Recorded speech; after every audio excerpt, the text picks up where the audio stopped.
Welcome back to another episode of It's All Been Trekked Before. This time, it's the return of Barbara Barnett. She's wrapping up the season with us and giving her thoughts. So give it a listen. And when you're done with that, go check out a guy you've been listening to probably for a long time. And if you haven't been, there's a lot to go back and listen to. It's our friend Nick Arganbright, Nick Nitro. The good, the bad, the geeky. Go check it out. He's been doing it for a long time. And he's had a lot of... You never know what geeky subject he's going to get into. Recently got into the Young Writers Force, or Mad Lab, which was a lot of fun. Go back and check that out while you're at it. Go back and check out... Hey, go see what he saw about all the summer movies, now that you've seen them, now that they went to DVD. Go check those out. Go listen to Nick talk about that. Also, while you're doing that, check out... It's a new season of G.O.D. is My BFF. Get caught up on Season 1. Go back and check it out, just like you're checking out the fourth quarter of Season 1. You've been with us all along. And you're going to be with us for Season 2, I hope. So, give it a listen to Barbara wrapping it up on It's All Been Trekked Before. Welcome out to another It's All Been Trekked Before recap episode. We are here with Miss Barbara Barnett, the executive editor, publisher of Blog Critics Magazine. That is correct. And author of Apothecary's Curse. Yes, and Chasing Zebras. Chasing Zebras. The unofficial guide to House MD, right? Chasing Zebras, still being... Indeed. So absolutely check out Barbara's work. We talk to her periodically here to kind of get overview on batches of Star Trek episodes, because she's not local here, so she's not able to join us for each and every episode, but she comes in and gets to tell us what she thinks overall of 6 or 7 or 8 episodes at a time. So today we've got the last, it looks like 7 episodes from Season 1. So overall impression of these 7 episodes. So this part of Star Trek was probably, with maybe one exception, my favorite run of episodes in the entire series. So was the exception the alternative factor? Yeah. Yes. Which, it's funny. It's noteworthy. So each one of these episodes, and I didn't rewatch them because, to be honest, they were so vivid in my memory. Almost every one of them. When I went back and read the summaries, I'm like, oh, I remember this one, and this is what happened. And I pulled some quotes that I really remembered well so that I got them right. But what's noteworthy is that every single one of those episodes, with the exception of the alternate factor, were so vivid after not having seen them for at least 20 years. Wow. Maybe 25 years. I mean, they were still really vivid. And it's funny because some of the guest stars on some of the episodes, when I would see them in subsequent years, and some of them are dead, but some of them are still living, I was like, he was the guy on that. He was David Opatashu. He was the guy on in Armageddon. And he was in the movie. I was like, I know who he is. But a lot of these, I was like, that's how vivid they were. They were just the performances were great. The writing was, for the most part, really, really good. Emotional, evocative, funny episodes. I mean, even like the humor was great. I even didn't mind Kirk in all of them. So what, we ranked the alternative factor as our second least favorite episode of the season, just above Tomorrow Is Yesterday. Really? Yeah, well, we talked before about how much we hated Tomorrow Is Yesterday. Well, I know you didn't, but Steven and I did, for sure. But yeah, alternative factor, definitely bottom of the stack. Why did you put it down there? It wasn't memorable. It was, I think, poorly written. It was sort of meh. I just didn't gel for me. It wasn't memorable. It wasn't interesting. It was, and maybe it's because it was in the grand scheme theme of the rest of the episodes that it was so poorly done. Oh, I can tell you, having recently rewatched it, it's not just because it's in the middle of these, it's just a bad episode. all around. Surprisingly to me, because kind of there are definitely some good elements to it, but we ranked This Side of Paradise like 5th from the bottom of this season as well. It did not hold up well. Oh, I love that episode. It's got some lovely moments. That is like, to me. Yeah, Spock, in love and stuff. But rewatching it, it seemed to really fall apart as a story. A lot that didn't make sense, a lot that didn't add up. It's the whole idea of utopias. That was such a 60s thing. That you can create this sort of Walden Pond. And that was so, I was really young when these were on, but, so I didn't read all of that stuff, and I didn't know who Thoreau was or any of this stuff, or even what a utopia was. But I just really, I think that might be what dates it a little bit, just because it's so very, it's really, really steeped in that sort of love generation 60s thing. Let's say it wasn't the concept we had complaints about, it was just the execution of the concept. The concept itself was a good one. It just was not, there were too many plot holes and too many things that didn't make characters acting out of character. Okay, well, Spock, like, Jill Ireland was a great actress. Oh, yeah. Yes. And I thought it was cool that she was married to David McCallum at the time when I had a huge crush on Ilya Kuryakin, who was played by David McCallum. But so I like Jill Ireland a lot. I really think she's she's a very accomplished actress. And I saw what Spock liked in her. I absolutely saw what Spock liked in her. The vulnerability, she was brilliant. She was really, really smart. Maybe he saw some of his mother in her, who was a human after all, and a teacher, and very smart, and very compassionate, and all that. I don't know. I really never had a problem with that. That whole thing about at the very end, everyone is. We haven't heard much from you about Omicron Ceti 3, Mr. Spock. I have little to say about it, Captain, except that for the first time in my life, I was happy. And I believe that. I wanted him to be happy. I didn't buy it the way it was done. And also the conclusion of this episode. I don't know if you remember how they resolved the whole thing, but it was really bad. That Kirk was like, I'm of course the heroic one that figures out the immunity, and rather than, beam up the people that can stop it, I'm going to beam up Spock, who's way stronger than me, and fight him hand to hand instead of, actually just fix the problem. Yeah, I didn't mind any of that. It's my girly thing. Yeah. I really do. I really think it's sort of my, maybe it's my girl perspective. I really loved it. I love the idea, and that idea. And I'm going to tell you a secret about my novel, The Apothecary's Curse, that goes all the way back to that line. That line stayed with me forever.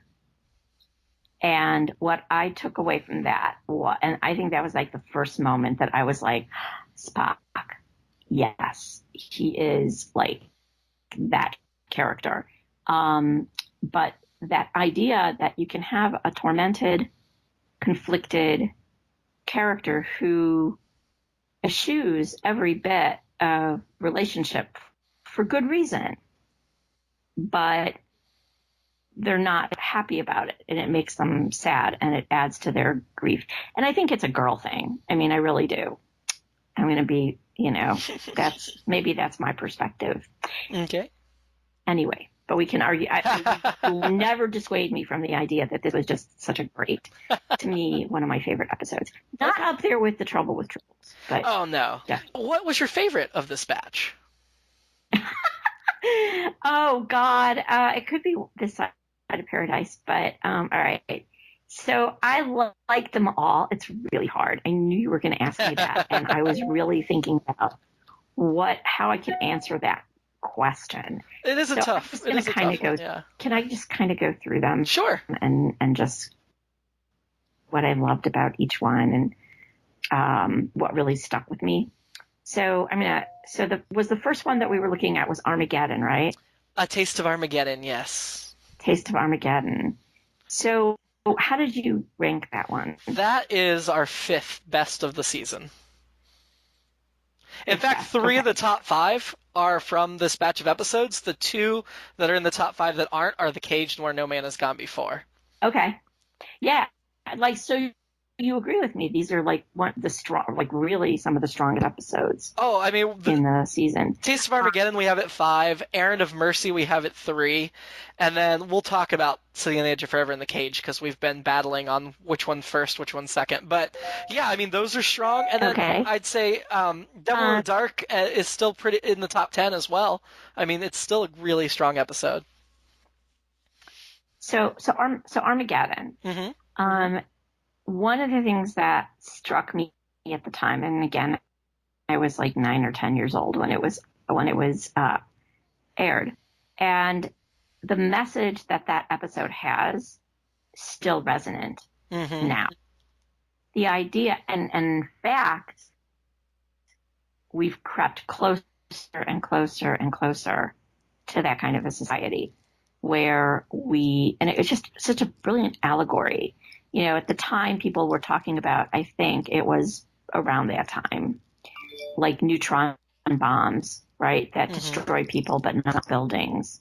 And it was at in the height of the Vietnam War. And we were sending our young men at that time, not girls, off to war to die in thousands without us at home, or the grown-ups at home, because I was a little kid, paying any kind of a price whatsoever. And it was almost like we were feeding them into this death machine, and with no consequences. And I think that's the context of it. But and I agree that that particular concept has seemed to gotten worse with the drones and with as out of touch the public is with our ongoing wars in Iraq and Afghanistan to this day. And a volunteer army that's made up of disenfranchised kids and poor kids. Yep. You know, we send them off to war. We never even hear about them. Mm-hmm. You know, it's really playing a video game. I mean, it's really, that episode really, to me, stands the test of time almost as a piece of science fiction. Mm-hmm. Was just, it's amazing how well that stands up. Well, I mean, the concept is inarguably great, but the fact that they executed it so well, I mean, because we're talking about some of these other episodes have great concepts, but then there's plot holes and there's weaknesses. This one doesn't really have that. This one really, all around, was well executed. Yes. Very tight, very tightly written, beautifully acted, really, really well done. Mm-hmm. And we already talked about This Side of Paradise. So, Yep. and then Devil in the Dark is another great Spock episode. Maybe that's why I like these, because these are all such great Spock episodes. And I'm such a Spock fan. I am. I am. Absolutely. And I think the Devil in the Dark makes us understand. I mean, the whole thing with the mind meld just drives at his internalized and suppressed. Not his objectivity is there, and it's observable, and he's logical, and he's like Dr. House, right? Mm-hmm. But that objectivity, right? But what is hidden in Spock is the compassion. And I think that really, in his, much more so. I mean, everyone else is like, oh, it's a monster. He's like a rock, right? And Spock doesn't see the Horta that way Well, at all. Kirk was the first one to be like, hold on a second. But yeah, I mean, it was largely Spock, but Kirk was right there with him. Yeah. And I think one of the things that this really was kind of a night, and again, why it stands up well. And I, like the execution of it, as I said, I didn't rewatch them because I really did remember these pretty well, but not necessarily for all the nuances of execution. So I'm kind of more looking at the gestalt of the episode. Sure. Was I thought it was just a really great, subtle, again, allegorical on racism and the quote unquote the other. Right? What we don't understand, we fear or we exploit. And a good way of seeing our heroes, better angels, overcome the mob mentality of ignorance and misunderstanding. Yeah. Absolutely. And it wasn't as obvious as, the episode, not in season 1, but with Frank Gorshin and with the half white and half black people. Let that be your last battlefield. Yeah, right. And that was a more obvious, take on racism. But this was really subtle. And I think it's as relevant looking at someone who is other than us as a monster. Well, and part of that, I mean, besides being the racial allegory, which it absolutely is, I'm definitely not arguing, but it's also a really good science fiction story of trying to imagine what other life is that we can't understand at all. Yeah.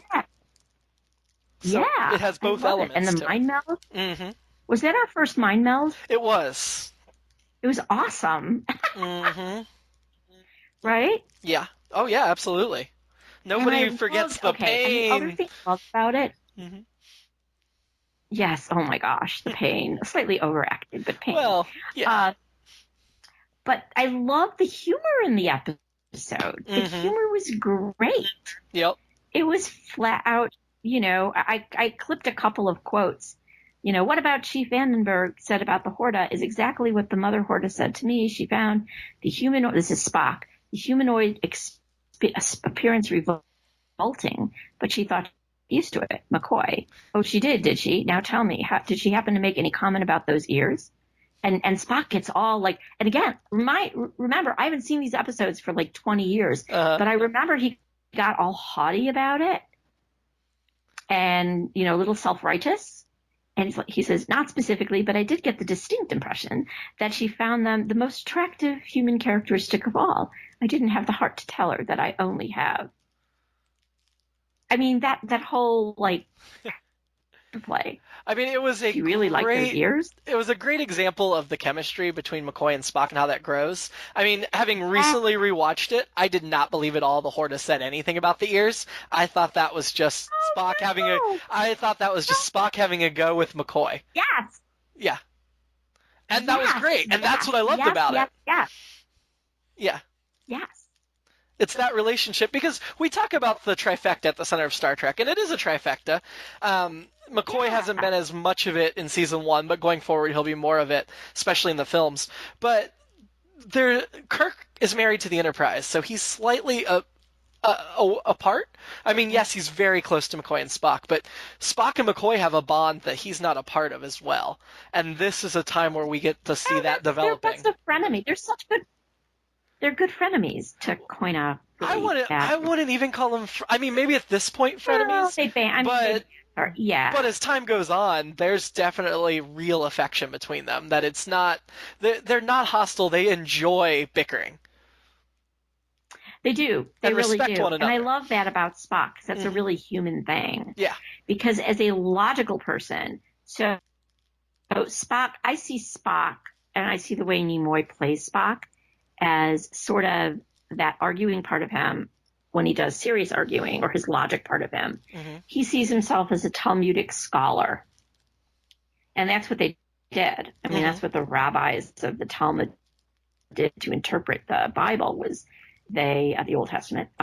They argued, and they argued for the sake of arguing. It was an exercise of the mind that actually has a formal name, which is called pilpul, believe it or not. Arguing for the sake of arguing. And just as an exercise for the brain. My And- mother used to do it with me all the time, and it used to make me nuts. But see, there's a And logical explanation for we're it. she's just like, let's argue for it's fun. Yeah. Oh, yeah. That's kind of what Spock and Mm-hmm. There's another snippet out of this that really I thought was really kind of McCoy. It's like, you can't be serious. That thing is made out of stone. Mm-hmm. Here's where Kirk steps in, right? Help it, treat it. I'm a doctor, not a bricklayer. Groucho Marx, right? You're a healer. That's an order. You know? And shout out to Shatner for this episode, because on a personal level, going through the death of his father and still performing to that level. This is one of his better performances. Yeah. I think they're all, I mean, by this time in the season, they're really gelling together. Oh, yeah.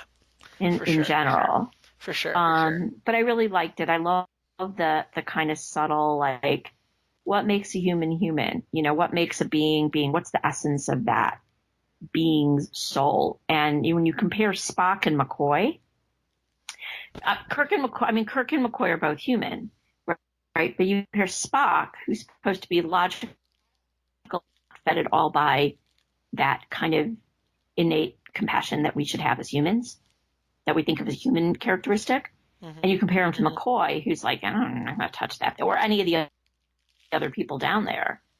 And who's the more human one? Yeah. Really, when it comes down to it. Who's the mensch? I keep putting these Yiddishisms in. Sorry. That's perfectly understandable here, because Nimoy did bring so much of his Jewish upbringing to the role that it makes absolute sense to tie that in. Yeah, not to mention the, live long and prosper thing. And of Mercy, what did you think of this episode? Oh, we ranked it number 3, right behind the two that were warring for the first spot. I mean, it was one I didn't remember very well for some reason, but God, it was such a good Cold War. There was some humor. There was some a lesson to be taught, about our own humanity and our own morality, and just some really neat interplay with the Klingons. Good introduction to them, but also the alien race mattered as well. Yeah, I really, really liked it. My comment on it was, we are not so civilized, are we? Mm-hmm. One of the things I said is, I always love the humor in the Klingon episodes. Yeah. Because they're so regimented, but they're stupid. Like, the Romulans are really smart, and they have ideals, and they're they're really like warlike, right? Yeah. But there is a moral code that they follow, which Klingons, if they have one, it's not very well developed. Well, I feel the Klingons do have honor. The Romulans are more sneaky and kind of jerks, where the Klingons, they're more upfront about who they are and what they stand for. I mean, maybe not right from the beginning, but as they're developed, they really have that sense of honor. Yeah, they do, but the beginning ones, they're just stupid. They're stupid, and they're stupidly aggressive, and they don't listen to reason. Yeah, they're pig-headed and stubborn, but I think it comes from something. I mean, this was an interesting introduction to them. They were certainly antagonists fully in this episode, rather than later we get more complexity. Yeah. But the Klingon captain held his own against Shatner, and they had such delightful interplay. They did. I loved it. And of course, that character, the Klingon commander, the actor and the character, will return in Deep Space Nine, way, way down the road. Right. Kor was his name? I believe, yes, Kor. For this one. Kor. He, along with two of the other original series captains, came back in DS9. I always sort of, between the Air Mercy and the Armageddon, the first episode in that sequence, I always tend to occasionally conflate the two episodes, because they had thematically. Oh yeah. They dealt with kind of the same thing, except that in Air and Mercy, we're the bad guy. We're the ones. We and the Klingons are the ones who don't understand what war is. And I really love that they just you know what? You're not going to do this. And just stopped it. So Spock's the little snippet I picked out was Spock says, "I should say the Oregonians are as far above us the evolutionary scale as we are above the amoeba." Mm-hmm. Kirk says, "I'm embarrassed. I was furious with the Oregonians for stopping a war I didn't want. We think of ourselves as the most powerful beings in the universe.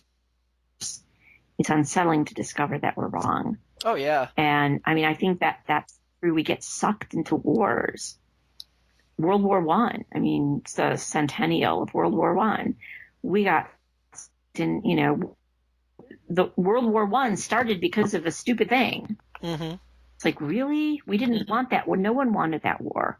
And how many died? So that was that one. And then we talked about the alternative factor and how forgettable it was. Yeah, we don't need to talk about that one anymore. But then we had, well, let's save City for a second. Let's talk about Operation Annihilate, the season finale. Oh, the blobby things. We ranked it in the middle, but a little bit above. Yeah. I mean, I liked the blobby things. There was like those big blobby whatever they looked like. They looked like food that's been left out. They were fake vomit that were painted. Yeah. Yeah, pretty much. It was unfortunately it was a season ender. I mean, it was a good episode. I really liked it. Spock was heroic again. And that was I liked it. I mean, it was the idea that you have a problem, it's going to kill everyone, and the only way to figure out how to get rid of it or to solve the problem is by doing sort of an ad hoc experiment, and the dangers of that, and that they didn't need to do it. And I love the interplay between McCoy and Spock and Kirk at the end of that episode. Yeah.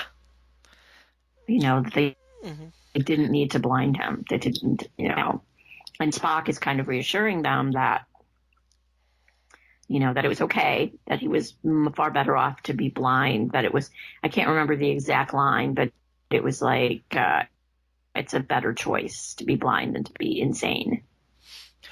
It is. To be taken over by.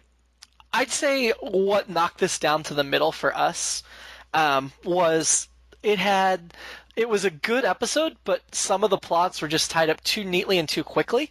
If it had been a cliffhanger where we had to come back next season with Spock still being blind and Kirk fully grieving the loss of his family, that would have been so much more interesting, but they just didn't do that in those days. No, they didn't. I mean, I think that it wasn't until shows like Hill Street Blues. I mean, I don't want to count Dallas because Dallas was a soap opera. It was different, yeah.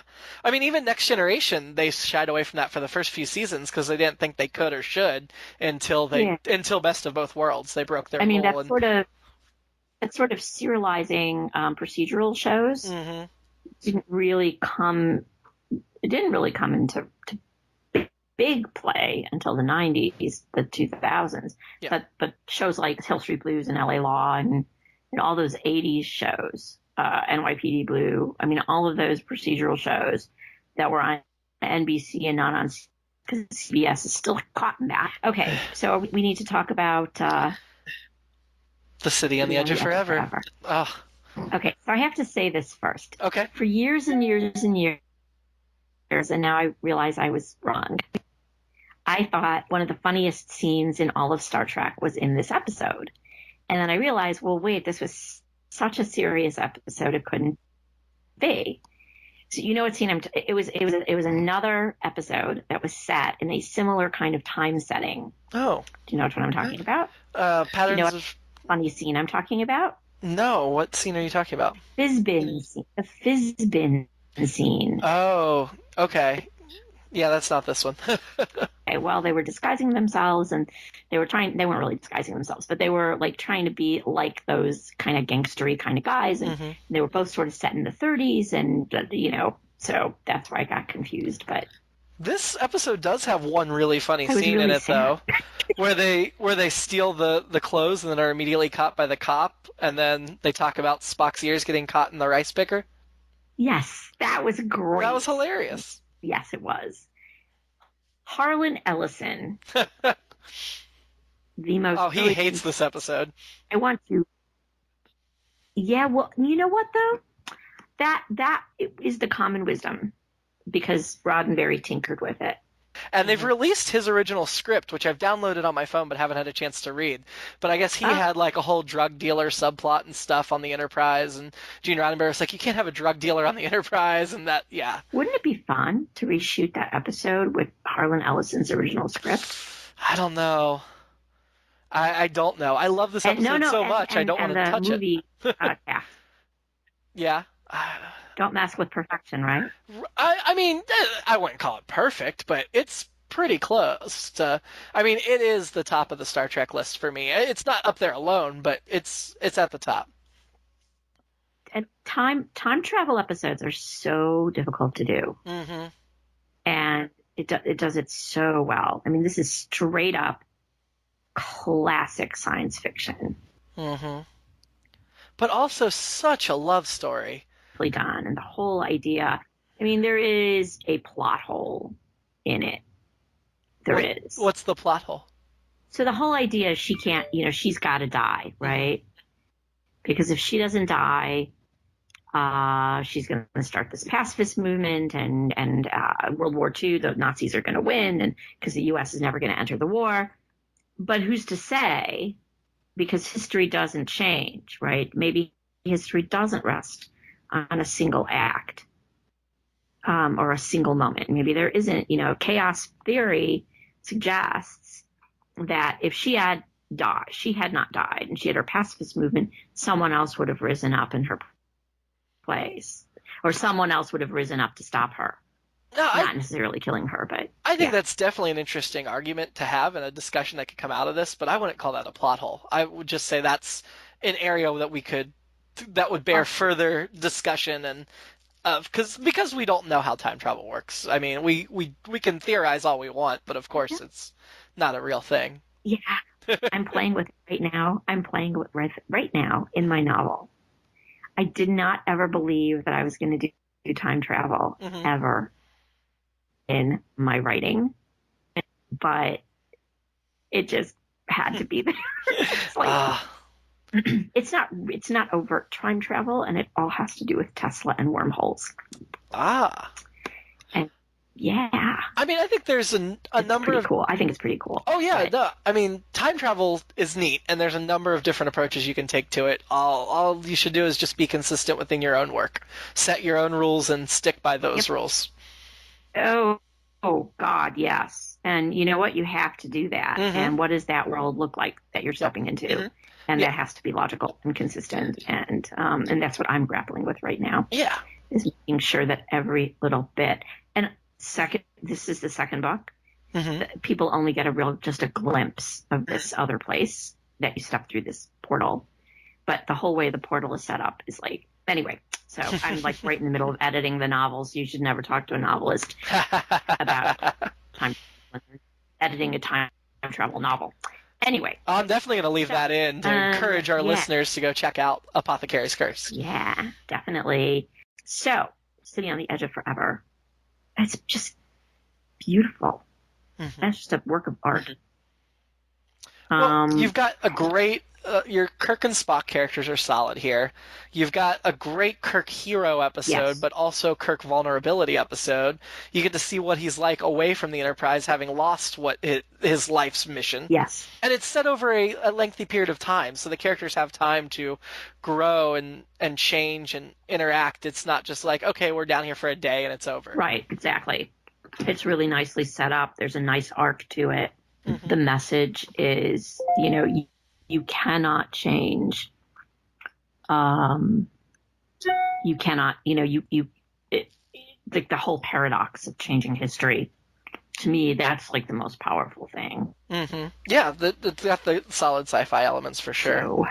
We as a podcast have had much debate over whether we should put The City on the Edge of Forever or The Cage as our number one episode of the season. What would you think between those two, and why? I think that City on the Edge of Forever, because I think the characters are, the actors are more comfortable in their skins with the characters.